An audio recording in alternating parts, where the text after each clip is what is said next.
উনি মসজিদ থেকে এসে শুয়ে পড়লেন। আমি নামাজ শেষে না শুয়ে ছাদে চলে এলাম। নামাজ পড়ার পর মনের অস্থিরতা অনেকটাই কেটে গেছে। সকালের নির্মল হাওয়া, শান্ত পরিবেশ আমাকে মুগ্ধ করে দিচ্ছে। একদিকে ভালো লাগা কাজ করছে, আর একদিকে টেনশন হচ্ছে। রেজাল্ট কি হবে এটার চিন্তায় মাথা ফেটে যাচ্ছে। যদি A+ না আসে তাহলে আমার স্বপ্ন আর পূরণ হবে না। ছাদে একটা দোলনা আছে। অবশ্য এই বাসার ছাদটা আমি সাজিয়েছিলাম আমার মনের মতো করে। এই ছাদের প্রত্যেকটা গাছ আমার হাতে লাগানো। ফুলের পাশাপাশি ফলের গাছও রয়েছে। ফুল গাছের সংখ্যাই বেশি। ছাদের রেলিং এর ওপর বসে পড়লাম। ফোনে টুংটাং শব্দ করে মেসেজ আসছে। মেসেজ দেখতে একদমই ইচ্ছে করছে না, আর আমি জানি তুই মেসেজ দিচ্ছে। এই মেয়েটা প্রত্যেকটা রেজাল্টের সময়ই এমন করে। ফোন দিয়ে মেসেজ করে আমাকে পাগল বানিয়ে দেয়। যতক্ষণ না রেজাল্ট দিবে ততক্ষণ পর্যন্ত এমনই করবে। 9টার দিকে ছাদ থেকে নিচে নেমে আসলাম। ড্রয়িং রুমে চাঁদের হাট বসেছে। আপু, আম্মু, ভাইয়া, রিদি আপু, নিয়াম ভাইয়া, নিধি আসছে। কিন্তু সবাইকে দেখে আমি মোটেও অবাক হলাম না। আমি জানতাম সবাই আসবে। যদি না আসতো তাহলে ভীষণ অবাক হতাম, কারণ এই মানুষগুলো আমার জীবনের এমন কোনো বিশেষ মুহূর্ত নেই যখন তারা আমার পাশে ছিল না। ভাইয়া বেশ আয়েশি ভঙ্গিতে সোফায় বসে মিষ্টি খাচ্ছে। আমাকে দেখেই ভাইয়া বলে উঠল, ওই তো রিয়া চলে এসেছে, আর কাউকে যেতে হবে না। রিউ, এত টেনশন করিস না, আয় এদিকে মিষ্টি খা। আমি জানি তুই ফিল করবি। আমি ভাইয়ার দিকে চোখ পাকিয়ে তাকাই। তারপর আম্মুর দিকে তাকিয়ে ইনোসেন্ট মুখ করে বললি, আম্মু দেখো ভাইয়া কি বলছে। আম্মু ভাইয়ার বাহুতে থাপ্পড় দিয়ে বলে, তুই আর ভালো হবি না। দেখছিস মেয়েটা টেনশন করছে, তার মাঝে তুই মেয়েটার পিছনে লাগছিস। আরেকবার কিছু বললে তোর খবর আছে। এত টেনশন করার কি আছে? ও জানে না ও কেমন পরীক্ষা দিয়েছে। পরীক্ষা খারাপ দিয়েছে বলেই এত টেনশন করছে। আমার পরীক্ষার রেজাল্টের সময় আমি কত চিল মুডে ঘুরতাম। রিদি আপু মাঝখান থেকে বলে ওঠে, কেমন যে চিলমুড়ে ঘুরে বেড়াতে আমাদের জানা আছে। পরীক্ষার রেজাল্টের আগের দিন থেকে রুমে দরজা বন্ধ করে বসে থাকতে, যতক্ষণ পর্যন্ত রেজাল্ট না দিত ততক্ষণ দরজা বন্ধ করে বসে থাকতে। খালামণি যদি বলতো, শাবান তুই A+ পেয়েছিস, তাহলে তুই দরজা খুলতি। জেএসসি পরীক্ষার সময় কি কাণ্ডটাই না ঘটিয়েছিলি। এখনো মনে পড়লে আমার হাসি পায়। রেজাল্টের 2 দিন আগে থেকে খাওয়া দাওয়া বন্ধ করে দিয়ে রুমে দরজা বন্ধ করে বসেছিলি। রেজাল্টের দিন সোজা গিয়ে পুকুরে নেমে পড়লি। তখন কি ভয়াবহ ঠান্ডা ছিল, কেউ বললেও তোকে আটকাতে পারেনি। টেনশনে নাকি তার মাথা গরম হয়ে যাচ্ছে। মাথা ঠান্ডা করার জন্য আর টেনশন কমানোর জন্য সে পুকুরে নেমে গেছে।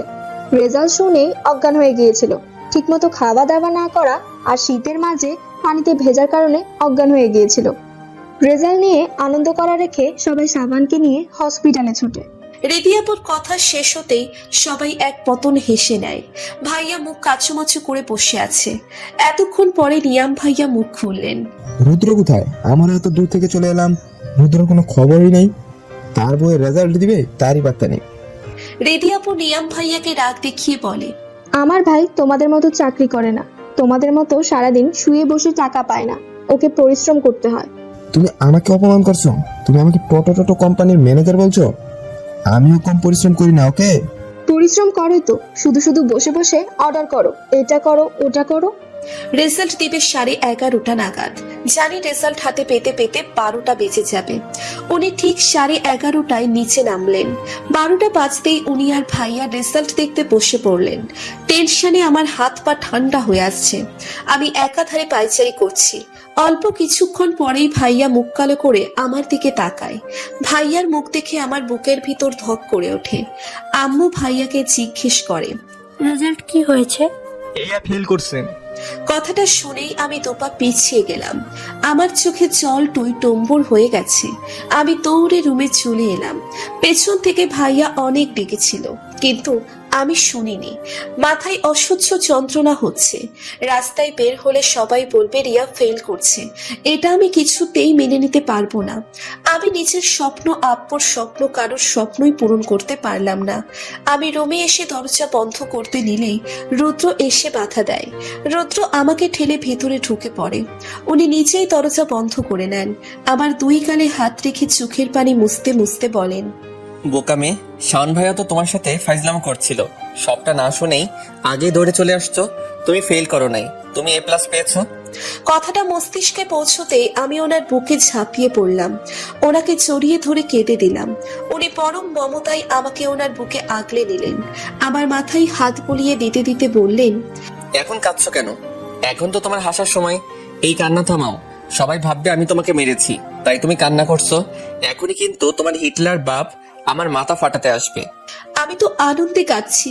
আমার স্বপ্ন পূরণের আরেকটা ধাপ পার করে ফেললাম। আমার স্বপ্নের খুব কাছে আমি চলে আসছি। এবার আমার স্বপ্ন পূরণ হবে, তাই না? তোমার নিজের উপর বিশ্বাস নেই, কিন্তু আমার তোমার উপর পূর্ণ বিশ্বাস ছিল। আমি জানতাম তুমি সবার আশানুরূপ ফলাফল করবে। কিছুক্ষণ আগেই ইলান ভাইয়াদের বাসায় আসছি। আমার রেজাল্টের খবর শুনে রুনা আপু আর ইলান ভাইয়ার আম্মু ভীষণ খুশি হয়েছে। আন্টি তো আমাকে নিচের গলার চেন খুলে পরিয়ে দিয়েছেন। রুনা আপু আমার হাতে একটা বড় গিফট বক্স ধরিয়ে দিয়েছে। এটা নাকি ইলান ভাইয়া আমার জন্য কিনেছিল আমার রেজাল্টের দিন দিবে বলে। রুনা আপু কাঁদছে, আমার চোখ থেকে দুফোঁটা অশ্রু গড়িয়ে পড়ল। হুট করে কলিং বেল বেজে উঠল। সবাইকে বলে আমি দরজা খুলতে গেলাম। দরজা খুলে দরজার সামনে ইলান ভাইয়াকে দেখে থমকে গেলাম। আমার বিশ্বাসই হচ্ছে না ইলান ভাইয়া আমার সামনে দাঁড়িয়ে আছে। আমি স্তব্ধ নয়নে তাকিয়ে আছি ইলান ভাইয়ার দিকে।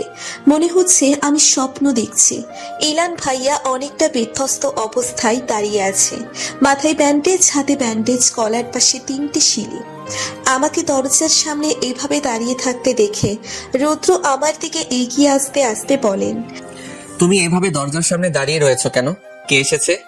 রুদ্র দরজার সামনে ইলান ভাইয়াকে দাঁড়িয়ে থাকতে দেখে স্থির হয়ে গেল। স্তব্ধ হয়ে অনিমেষ তাকিয়ে আছে ইলান ভাইয়ার দিকে। রুদ্র ইলান ভাইয়ার দিকে এক হাত বাড়িয়ে দিল। ওনার হাতটা অসম্ভব রকম কাঁপছে। ইলান ভাইয়াকে ছুতে গিয়েও ছুতে পারছে না, ওনার হাতটা থরথর করে কাঁপছে। ইলান ভাইয়া থপ করে রুদ্রের হাতটা ধরে ফেললেন। আমি এলাম, তোর সামনে দাঁড়িয়ে আছি, আমাকে ভিতরে আসতে দেবে না? ইলান ভাইয়ার গলা শুনে ইতিমধ্যেই রুনা আপু আর আন্টিও ছুটে এসেছে। দুজনেরই আঁখি অশ্রুতে টলমল করছে। শরীর দুর্বল থাকায় ইলান ভাইয়া পড়ে যেতে নেয়। পড়ে যাওয়ার আগেই রুদ্র ইলান ভাইয়াকে খপ করে ধরে ফেলে। ইলান ভাইয়া সবার দিকে তাকিয়ে অমায়িক হাসে। ইলান ভাইয়ার মুখে সবসময় হাসি লেগেই থাকে। আজকেও তার ব্যতিক্রম হলো না। ঠিক করে দাঁড়াতে পারছেন না, কিন্তু ওনার মুখে মুচকি হাসি লেগেই আছে। চোখ দুটো ছলছল করছে। হয়তো এতদিন পর নিজের পরিবারের মানুষগুলোকে দেখে কেমন রিয়াকশন দিবে বুঝতে পারছে না। রুদ্র আর রুনা আপু ইলান ভাইয়াকে ধরে ধরে ভিতরে নিয়ে যায়। আমিও দরজা লাগিয়ে ওনাদের পিছন পিছন আসি। ইলান ভাইয়াকে নিয়ে সোজা রুমে যান। ইলান ভাইয়াকে আধশোয়া করে বিছানায় বসাতে রুনা আপু আর আন্টি ঝাঁপিয়ে পড়ে ইলান ভাইয়ার বুকে হু হু করে দুজন কেঁদে দেয়। ইলান ভাইয়া দুজনের মাথায় হাত বুলিয়ে দিয়ে কান্না থামানোর চেষ্টা করছে। এত সহজে কি কান্না থামে? এতদিনের জমে থাকা চোখের অশ্রু আজকে উপচে পড়ছে। রুনা আপু কান্নাচুরিত কণ্ঠে বলে, এতদিন কোথায় ছিলে তুমি? এই কয়েকটা দিন আমার আর মার কিভাবে কেটেছে তুমি জানো? তোমার হাতে পায়ে এত আঘাত কেন? কি হয়েছিল তোমার? তোমার কান্না বন্ধ করো প্লিজ। আমি তো ফিরে এসেছি, দেখো আমি একদম ঠিক আছি, হাত পা একটু চোট লেগেছে শুধু। ইলান ভাইয়া অনেক কিছু বলে দুজনকে শান্ত করে। রুনা আপু বাচ্চাদের মতো বিহেভ করছে। কতদিন পর নিজের ভালোবাসার মানুষকে কাছে পেল। ইলান ভাইয়া রুদ্রকে উদ্দেশ্য করে বলে, আমি আশা থেকে তুই খুশি হসনি? আমার থেকে এত দূরে কেন দাঁড়িয়ে আছিস? রুদ্র গিয়ে ইলান ভাইয়াকে জড়িয়ে ধরে। তুই নিজে জানিস না তোকে ছাড়া আমার এতগুলো দিন কিভাবে কেটেছে। প্রতি মুহূর্তে তোর স্মৃতি আমাকে তাড়া করেছে। যেদিন থেকে তোর সাথে আমার পরিচয়, তারপর থেকে একটা দিনও আমি তোকে ছাড়া আমি থাকিনি। তোর মৃত্যুর খবর শুনে আমাদের কি অবস্থা হয়েছিল ভাবতে পারছিস? মানে আমার মৃত্যু মানে? আমি তো কিছু বুঝতে পারছি না। রুদ্র ইলান ভাইয়াকে সবকিছু খুলে বলে। ওই দিন তোর সাথে যখন আমি ফোনে কথা বলছিলাম, ঠিক তখন একটা গাড়ি আমাকে পেছন থেকে ধাক্কা দেয়। আমার হাত থেকে ফোনটা ছিটকে পড়ে যায় আর আমি মুখ থুবড়ে নিচে পড়ে যাই। চোখ জোড়া বন্ধ হওয়ার আগে দেখতে পাই কয়েক জোড়া পা আমার দিকে এগিয়ে আসছে। তারপর যখন চোখ খুলি, নিজেকে হসপিটালে আবিষ্কার করি। কতদিন পর জ্ঞান ফিরেছিল সেটা বলতে পারবো না, কিন্তু বেশিক্ষণ চোখ খুলে রাখতে পারিনি। জাস্ট এক পলক হসপিটালটা দেখতে পাই। পরের বার যখন চোখ মেলে তাকাই তখন নিজেকে গোদাম ঘরের মতো একটা জায়গায় আবিষ্কার করি। আমাকে একটা চেয়ারের সাথে বেঁধে রাখা হয়েছিল, চারপাশে ছিল ভাঙা জিনিসপত্র। বাইরে থেকে আসা আগন্তুকদের কণ্ঠ শুনে বুঝতে পেরেছিলাম তারা বেশ কয়েকজন মিলে আমাকে পাহারা দিচ্ছে আর আমাকে হসপিটাল থেকে কিডন্যাপ করে নিয়ে আসা হয়েছে। দিনে 1 থেকে 2 বার খাবার দিতে আসলেই অল্প কিছু করার জন্য পা করে দিত। সুযোগ বুঝে সেখান থেকে পালিয়ে আসি আমি। তুই জানিস তোকে কে ওখানে আটকে রেখেছিল বা তাকে দেখেছিলি? না, কে আমাকে হসপিটাল নিয়ে গিয়েছিল বা কার কথা আমাকে কিডন্যাপ করা হয়েছিল কিচ্ছু আমি জানি না। আমি একটু আসছি, তুমি এখানেই থেকো, এখান থেকে কোথাও যাবে না। আমি এসে তোমাকে নিয়ে যাব। একদম পাকনামি করে একা যাওয়ার চেষ্টা করবে না। আমি ডক্টরকে ফোন করে দিব, ডক্টর এসে ইলানকে দেখে যাবে। উনি আমাকে উদ্দেশ্য করে কথাগুলো বলে চলে গেলেন। ইলান ভাইয়া নড়ে চড়ে বসে বলে, আজকে কয় তারিখ? আমি ঠিক আন্দাজ করতে পারছি না আজকে কয় তারিখ। আমি কদিন অজ্ঞান ছিলাম সেটাও জানি না। আমি ফট করে বলে উঠি 13 তারিখ। তার মানে আজকে তোমার রেজাল্ট দিয়েছে, কংগ্রেস। আমার রেজাল্ট না শুনে আপনি আমাকে কংগ্রেস করছেন? আমি জানি তুমি ভালো রেজাল্ট করেছো, তুমি কখনো খারাপ রেজাল্ট করতে পারো না। রুনা রিয়াকে আমার আনা গিফট দিয়েছো? রুনা আপু মাথা নেড়ে সম্মতি জানায়। আমি আর আন্টি ইলান ভাইয়া আর রুনা আপুকে স্পেস দিয়ে চলে যাই। রৌদ্র ডক্টরকে ফোন করে দিয়েছে আর কিছুক্ষণের মাঝেই ডক্টর চলে আসবে। রুদ্র আমাকে মেসেজ করে দিয়েছে। পাশের বাসা থেকে রিনরিনে সাউন্ডে গান ভেসে আসছে। পাশের বাসায় কখনোই উচ্চ স্বরে গান বাজায় না। আজকে 14 ফেব্রুয়ারি, একদিকে ভ্যালেন্টাইন্স ডে আর একদিকে পহেলা ফাল্গুন, আর আমি বইয়ের পাতায় মুখ ডুবিয়ে বসে আছি। আগামীকাল পরীক্ষা আছে কোচিংয়ে। ভ্যালেন্টাইন্স ডেতে নিয়ে আমার কখনোই উচ্ছ্বাস ছিল না। আমার মতে ভালোবাসার জন্য নির্দিষ্ট কোনো দিনের প্রয়োজন হয় না। ভালোবাসার মানুষটা ভালোবেসে পাশে থাকলে প্রত্যেকটা মুহূর্তই ভ্যালেন্টাইন্স ডে হয়ে ওঠে। আমার যত উচ্ছ্বাস হচ্ছে পহেলা ফাল্গুন নিয়ে। পহেলা ফাল্গুন আর পহেলা বৈশাখের জন্য আমি প্রত্যেক বছরই অপেক্ষা করে থাকি। বান্ধবীদের সাথে শাড়ি পরে ঘুরে বেড়াই, রিক্সা করে ঢাকা শহরের অলি গলি ঘুরে বেড়াই। হাসানের নতুন বছর নতুন গার্লফ্রেন্ড পাওয়ার ট্রিট। এবার হয়তো আর হাসানের কাছ থেকে ট্রিট পাওয়া হবে না। হাসান আমাদের থেকে দূরে সেই কমলাকান্দা অবস্থান করছে। আমার সব ফ্রেন্ডরা যে বাংলাদেশের আনাচে কানাচে ছড়িয়ে ছিটিয়ে আছে। চাইলেও সবাই একসাথে হওয়া সম্ভব না। যদিও সবাই আসে তবুও ডাক্তারবাবু আমাকে যেতে দিবেন না।